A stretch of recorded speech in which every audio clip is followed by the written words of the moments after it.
Imagine this. You come home one morning and find your good friend, Anna Garcia, dead on the floor of your kitchen.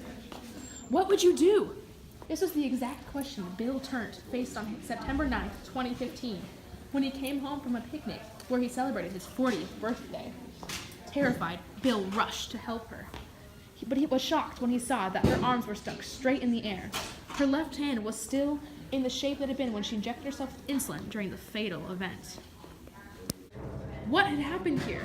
Why was Anna seemingly stuck in this statuesque position? In order to understand the mystery, we will have to delve deep inside the muscle tissue to unlock the secrets. CSI, the science! Revealed. Your discretion is advised. To understand why Anna Garcia is stuck in this embarrassing state, we must first understand how muscle functions under normal conditions. When an organism is alive, their body is constantly sending signals to the muscles around the body. But how do those signals translate into the movement that we see? First, an action potential, or electrical charge, is sent from a motor neuron in the nervous system through neurotransmitters. The process of creating an action potential requires ATP. The charge travels down the axon and to the axon terminals, which line up with the membrane of the muscles or the sarcolemma. As the action potential is passed to the muscle cells, it travels across the membrane and signals for the sarcoplasmic reticulum to release calcium ions. Normally, the sarcoplasmic reticulum is continually using ATP as it actively transports calcium into its high concentration gradient. Now, with the presence of an action potential, calcium is released into the cell to be used by the actin. Actin and myosin, or the filaments of the sarcomere, are naturally very attractive towards each other. In order to prevent random bonding, the actin has a layer called tropomyosin, which is controlled by a troponin, that covers the binding sites unless it is in the presence of calcium. That is how calcium is involved in the whole process. When calcium is released to the troponin, it allows the tropomyosin to move out of the way. Before any bonding can occur, the myosin first needs ATP to move its head from the low energy configuration to the high energy configuration. Once it is in this state, it willingly bonds to the open actin sites.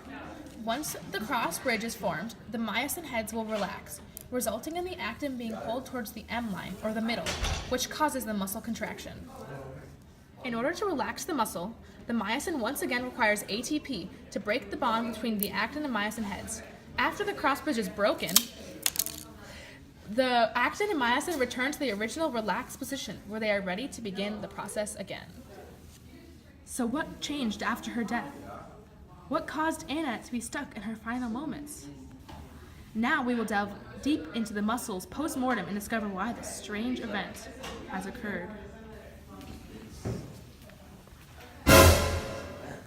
ATP is the lifeblood of practically every process in the human body. When someone dies, their body stops producing ATP, and without ATP, the active transport of calcium cannot be regulated, resulting in the calcium flooding out of the sarcoplasmic reticulum. All this calcium binds to the troponin and moves the tropomyosin out of the way, exposing the binding site on the actin. The remaining ATP in the body is used to move the myosin heads into their high energy configuration and allows them to bind to the actin. Once the muscle contracts, it is unable to relax because the remaining ATP has been used up to move the myosin heads into the high energy configuration, so none remains to break the bond and relax the muscle. This is called rigor mortis and is characterized by the stiff, statue-like muscles that occur post-mortem.